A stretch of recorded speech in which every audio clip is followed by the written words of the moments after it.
Assalamualaikum warahmatullahi wabarakatuh. Waalaikumsalam warahmatullahi wabarakatuh. Halo anak-anak. Hai. Apa kabarnya hari ini? Alhamdulillah luar biasa. Tetap semangat. Allahu Akbar. Oke. Sebelum Bapak memulai pelajaran, Bapak akan bertanya, siapa yang tidak hadir hari ini? Ada semua. Oke. Sebelum kita mulai pembelajaran, ya alangkah baiknya kita berdoa terlebih dahulu. Di sini siapa ketua kelasnya? Adrian. Oke, boleh pimpin doa dulu Adrian. Berdoa. Bismillahirrahmanirrahim. Oke, pada pembelajaran kali ini ya kita akan membahas tentang berbagai pekerjaan ya. Subtemanya jenis-jenis pekerjaan.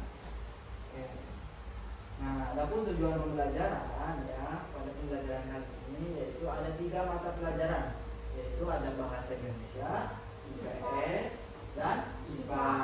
Nah, yang pertama bahasa Indonesia, tujuan pembelajarannya ada 2, menguraikan pendapat pribadi tentang isi buku, cerita, dongeng, dan sebagainya. Nah, yang kedua mengomunikasikan pendapat pribadi tentang isi buku ya, sastra yang dipilih dibaca sendiri secara lisan dan tulisan didukung oleh atasannya. Nah, yang kedua ada IPS.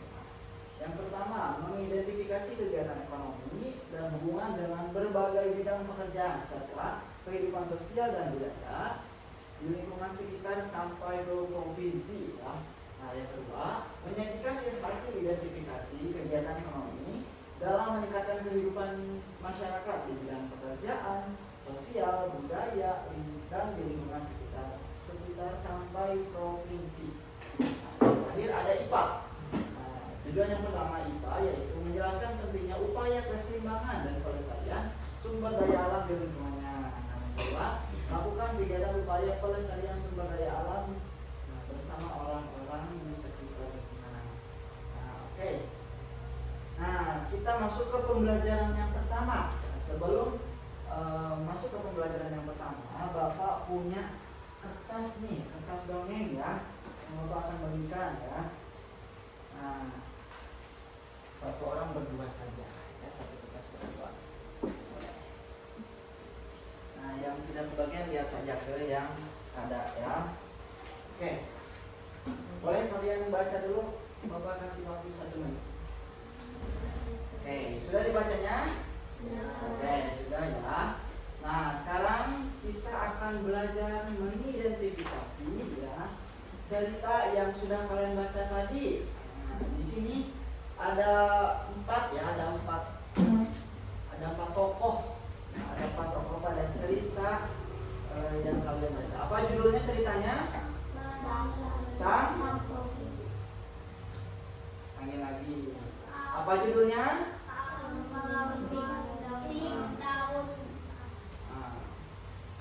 Oke, ulangi lagi sekali lagi. Apa judulnya? Sang pemetik daun emas. Judulnya Sang Pemetik Daun Emas. Nah, di sini ada beberapa tokoh ya.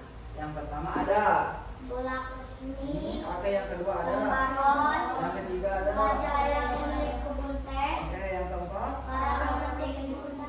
ada. Nah, di sini ada karakternya. Apa saja karakternya di sini, Bu Laksmi? Penuh dedikasi, bijaksana, hati berani dan mandiri. Di sini ada tokohnya yaitu Bu Laksmi, Tuan Baron, Pak Jaya, dan pemetik muda ya. Dikisahkan ada sebuah ladang teh ya, ladang tehnya itu milik Pak Jaya ya.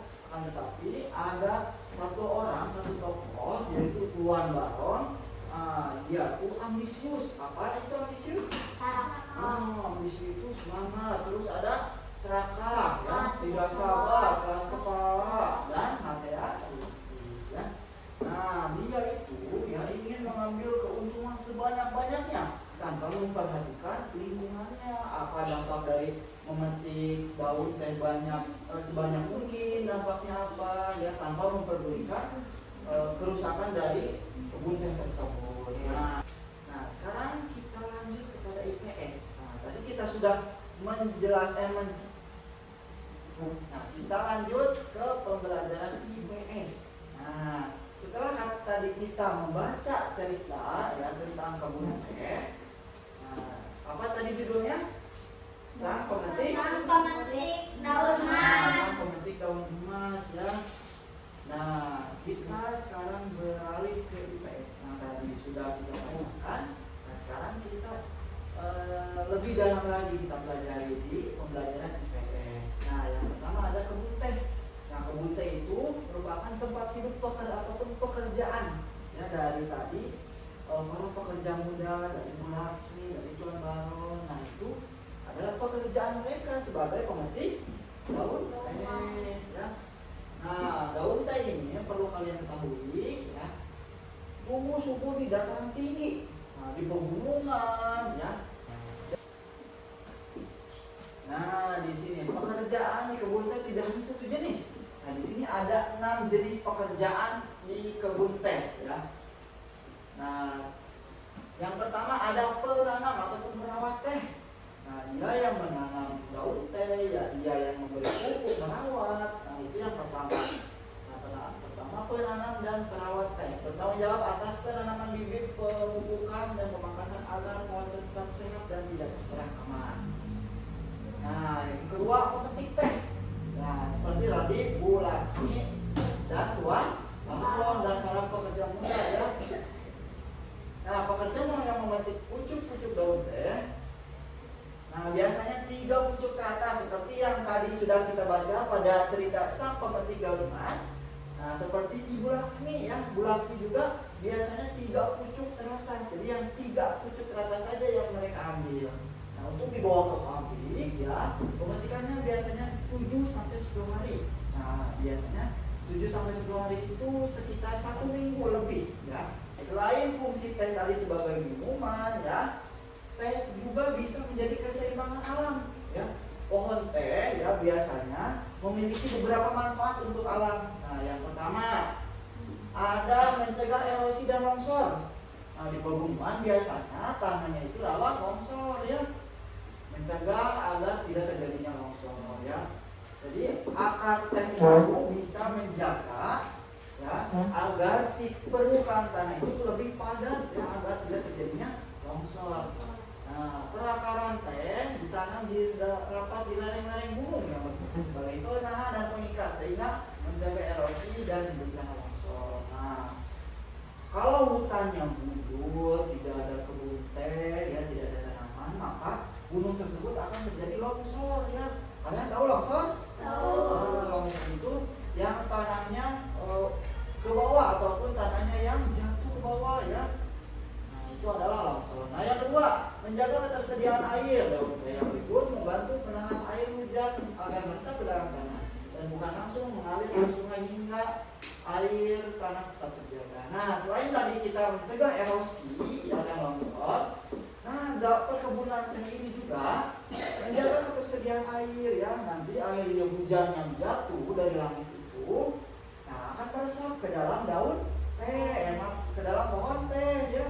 Meresap ke tanah sehingga tidak mengalir begitu saja ya. Kalau tidak ada daun pohon teh ya, air tersebut akan langsung ya langsung besar ke bawah ya, tidak meresap ke tanah ya. Oke, kita lanjut.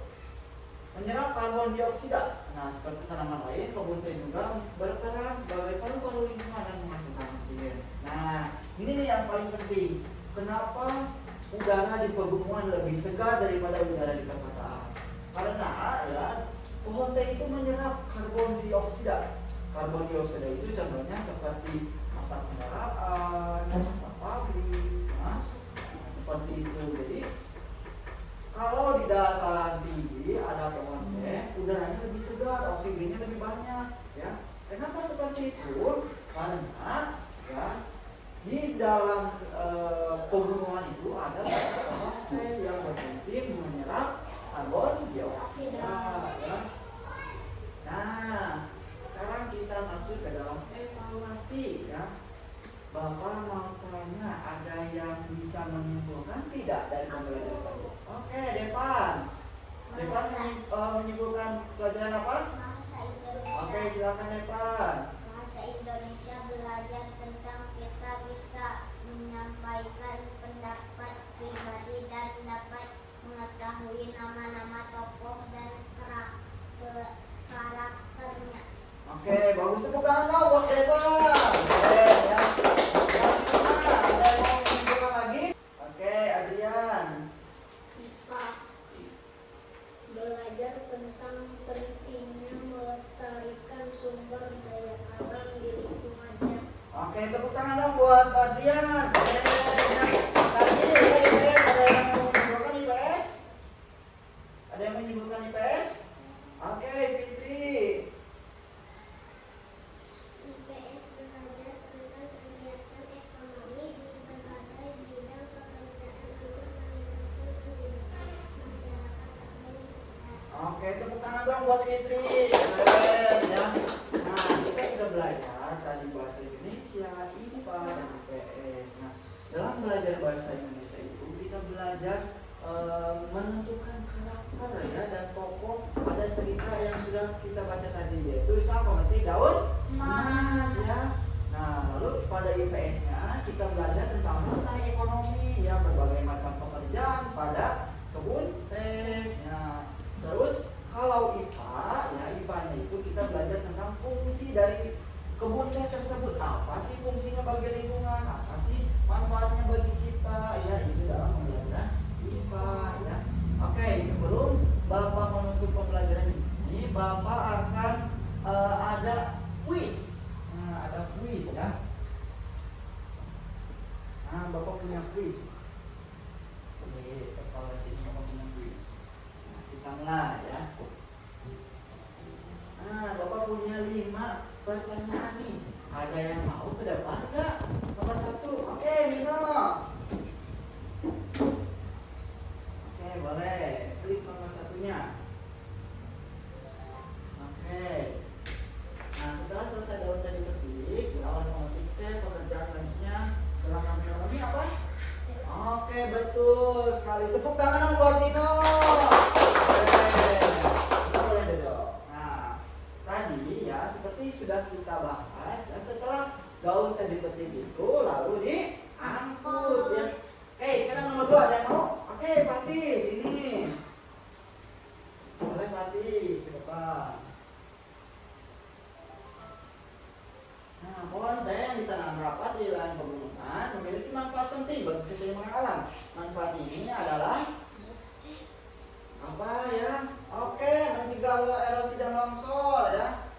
Pintar Pati, tepuk tangan dong buat Pati. Nah, tadi kita sudah belajar tentang manfaatnya bagi keseimbangan lingkungan ya. Kebun teh itu bermanfaat untuk mencegah longsor. Ada yang mau nomor 3? Oke, Sandi, boleh ke depan.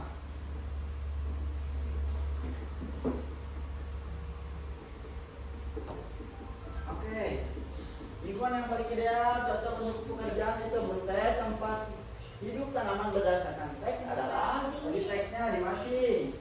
Ayo di mana? Oke, dataran tinggi ada pegunungan. Bukan Bos Andi. Oke, nah betul ya, lingkungan yang paling cocok untuk kebun teh adalah di dataran tinggi karena cuaca yang sejuk, dingin ya, dan juga lembab. Oke, nomor 4 ada yang mau? Oke, Sakira boleh ke depan. Oke, Sakira boleh ke depan. Klik nomor 4. Oke. Sikap yang ditunjukkan oleh Bulak sih ketika ia hanya memetik 3 pucuk daun teh teratas dan merawat kebun dengan hati. Apa? Ayo jawabannya. Oke, betul. Tepuk tangan dong buat Sakira. Nah, Bulak ya hanya memetik 3 daun teh teratas ya dan selalu merawat kebun. Sikap itu merupakan sikap yang bertanggung jawab. Ya betul. Nomor 5 terakhir ada yang mau? Oke, Aska boleh ke depan. Boleh ke depan Aska. Klik yang nomor 5. Oke, Tuan Baron mendapat kerugian besar dan sebagian kebunnya longsor. Hal ini terjadi karena Tuan Baron apa? Oke, betul. Tepuk tangan buat Aska dong. Oke, betul semua. Yang terakhir tadi Tuan Baron itu sikapnya adalah serakah, ya, ambisius. dia selalu memetik daunnya secara berlebihan.